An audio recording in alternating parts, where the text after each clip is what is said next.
سعودی عرب پر عراق سے ڈرون حملے کی کوشش، فضائی دفاعی نظام نے ڈرون تباہ کر دیا۔ سعودی وزارت دفاع نے بتایا مشرقی ریجن اور ریاض میں تیل کی تنصیبات کو نشانہ بنانے کی کوشش ناکام بنا دی گئی۔ حملے ایران نواز دہشت گرد ملیشیاؤں نے عراق کی سرزمین سے کیا۔ سعودی عرب کو اپنی سرزمین اور تنصیبات کے دفاع کا مکمل حق حاصل ہے۔ حملے کا جواب مناسب وقت پر دیا جائے گا۔ حوثیوں کا سعودی عرب کے خام تیل کے ذخائر پر ڈرون حملے کا دعویٰ۔ حوثی ترجمان کا کہنا ہے سعودی عرب کے مشرقی علاقوں سے ینبع تک تیل کی اہم تنصیبات کو نشانہ بنایا۔ حملے سعودی ڈرون کے جواب میں کیے گئے۔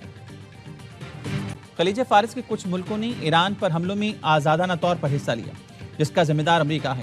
ایرانی وزارت خارجہ کے ترجمان اسماعیل بقائی کی نیوز کانفرنس کہا ایران امریکہ کو یہ طے کرنے کی اجازت نہیں دے گا کہ جنگ کب ختم ہوگی۔ آبِ ہرمز پر دستور بند ہے اور اس معاملے پر عمان سے مذاکرات جاری ہیں۔ اسماعیل بقائی نے بحر کیسپیئن میں بحری جہاز پر یوکرین کے حملے کو پہلی عالمی جنگ کے دوران انتشار پسند قوتوں کے طرز عمل سے مماثلت قرار دیا۔ ان کا کہنا تھا کہ یوکرین کی غیر قانونی اور بلا جواز مہم جوئی کا جواب دیا جائے گا۔ پیٹرول 1 روپے سستا، لیٹر 334 روپے 18 پیسے کا ہو گیا۔ ہائی سپیڈ ڈیزل 3 روپے 37 پیسے مزید مہنگا کر دیا گیا۔ نئی قیمت 386 روپے 83 پیسے مقرر۔ قیمتوں کا اطلاق اگلے 24 گھنٹے کے لیے پیٹرولیم ڈویژن نے قیمتوں میں ردوبدل کا اعلامیہ جاری کر دیا۔ باب المندب میں پھنسے جہاز نکل آئے ہیں۔ عالمی منڈی میں بھی خام تیل کی قیمتیں کمی کی طرف جا رہی ہیں۔ وزیر پیٹرولیم علی پرویز ملک کا کہنا ہے چند دنوں سے جاری اضافہ بہتری کی طرف جانا شروع ہوگا۔ وزیر پیٹرولیم کی آئل ٹینکر کانٹریکٹرز ایسوسی ایشن کے وفد سے ملاقات، مسائل باہمی مشاورت سے حل کرنے پر اتفاق۔ وزیر پیٹرولیم نے مسائل کے حل کے لیے کمیٹی تشکیل دے دی۔ عالمی منڈی میں تیل کی قیمتوں میں گراوٹ، امریکی خام تیل WTI 83.86 ڈالر بیرل ہو گیا۔ ابوظہبی بینچ مارک مربان کروڈ $84.85 پر ٹریڈ کر رہا ہے۔ امریکہ اور ایران کے درمیان براہ راست رابطے جاری ہیں۔ دونوں ملکوں میں مثبت مذاکرات ہو رہے ہیں۔ اچھی پیش رفت کی امید ہے۔ ایران نے خود ملاقات کی درخواست کی۔ امریکہ کمزور پوزیشن میں ہوتا تو ایران مذاکرات کی خواہش نہ کرتا۔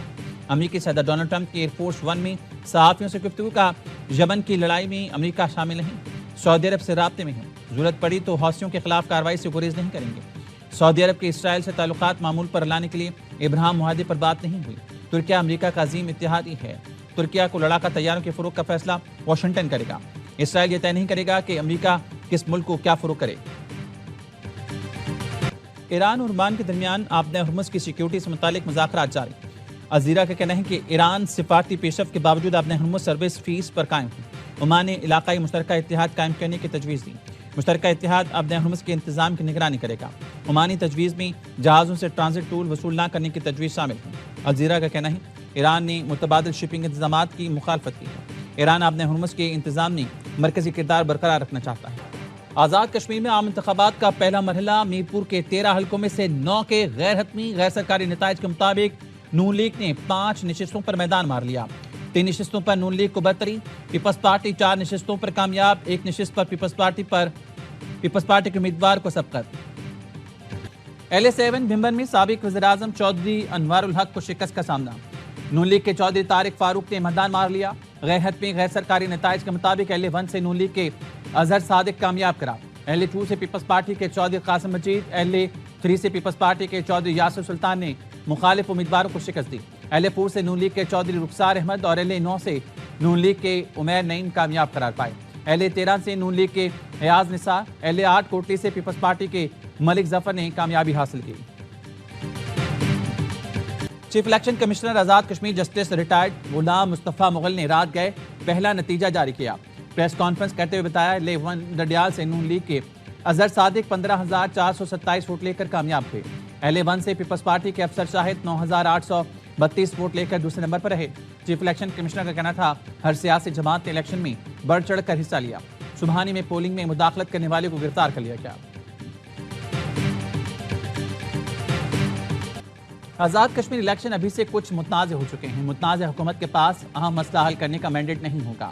مہاجرین کی نشستوں کا تنازع درست انداز میں اجاگر نہیں ہوا۔ چیئرمین پیپلز پارٹی بلاول بھٹو زرداری کہتے ہیں کشمیر میں استحکام کے لیے پہلا مرحلہ شفاف الیکشن ہے۔ محسوس ہو رہا ہے کشمیر میں سیاسی بحران ہیں، اہم فیصلے ہونے ہیں جو کشمیر کے مستقبل سے جڑے ہیں۔ چاہتا ہوں کشمیر کے عوام کو بھی پاکستان کے شہریوں کی طرح برابر کا حقوق ملے۔ کشمیر کا فیصلہ کشمیر کے عوام کو ہی کرنا ہے۔ امید ہے پیپلز پارٹی امیدواروں کو پچھلے الیکشن سے زیادہ بڑا مینڈیٹ ملے گا۔ راجہ پرویز اشرف کا LA12 چڑھوئی میں مبینہ انتخابی بے ضابطگیوں کا اظہار تشویش۔ کہا متعدد پولنگ اسٹیشن سے پیپلز پارٹی کے پولنگ ایجنٹس کو زبردستی باہر نکالا گیا، مسلح افراد کے ذریعے انتخابی عمل پر اثر انداز ہونے مبینہ جعلی ووٹنگ کی شکایات انتہائی سنگین ہیں۔ الیکشن کمیشن اہل 12 کے متنازع پولنگ اسٹیشنز کے نتائج فوری روکے، متاثرہ پولنگ اسٹیشنز پر شفاف تحقیقات کے بعد فوج کی نگرانی میں دوبارہ پولنگ کرائی جائے۔ بلاول بھٹو بھی ایم این ہیں، وہ بھی آزاد کشمیر الیکشن کے لیے مہم چلا رہے تھے۔ ہم نے کبھی نہیں کہا 11 سیٹیں ہماری جیب میں ہیں۔ وزیراعظم کے مشیر رانا ثناء اللہ کے پروگرام خبر میں گفتگو، کہا بعض دوست تہیہ کیے بیٹھے ہیں، کسی بھی معاملے کو غلط رنگ دینا ہے۔ نون لیگ کی طرف سے کسی ترقیاتی منصوبے کا افتتاح نہیں کیا گیا۔ وفاقی وزیر امیر مقام نے کہا الیکشن کا نتیجہ بھی مکمل نہیں ہوا، ابھی سے الزام لگایا جا رہا ہے۔ آزاد کشمیر میں حکومت تو پیپلز پارٹی کی ہے، انتظامیہ مشرندی پیپلز پارٹی حکومت کی ہے۔ یہ بات سمجھ نہیں آ رہی کہ نون لیگ نے کس طرح داندلی کی۔